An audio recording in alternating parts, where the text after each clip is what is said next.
Har du hørt om self-compassion?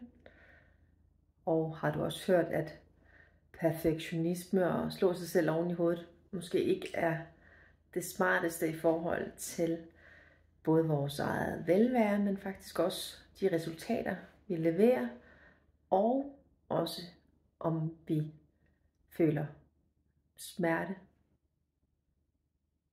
Det er nemlig ret spændende, at vi kan komme til at presse os selv, så vi kan udvikle kroniske smerter. Og hvis vi presser os selv gennem perfektionisme og lader en andres behov komme over vores hele tiden, jamen så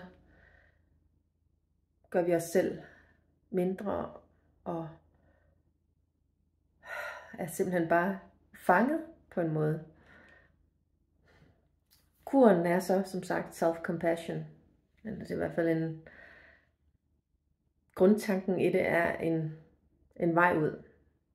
Grundtanken, det er den her med at lette presset. Og self-compassion er så en måde, sådan rent fysisk og verbalt, at være venlige over for os selv.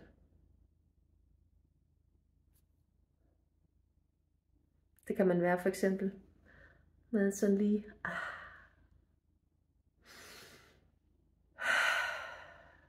og lægge en hånd på hjertet af sig selv, eller bare have en hånd her, en hånd på maven, solar plexus,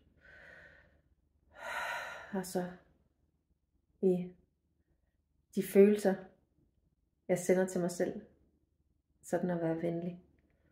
Måske endda sige, jeg forstår godt, det er svært lige nu. Det er okay. Så ikke noget med at love, at alt bliver bedre, eller at jeg elsker mig selv over alt på jorden. Men ligesom tage den der, hvor du er lige nu. Det tager lidt tid for de fleste af os at omgøre de her gamle mønstre.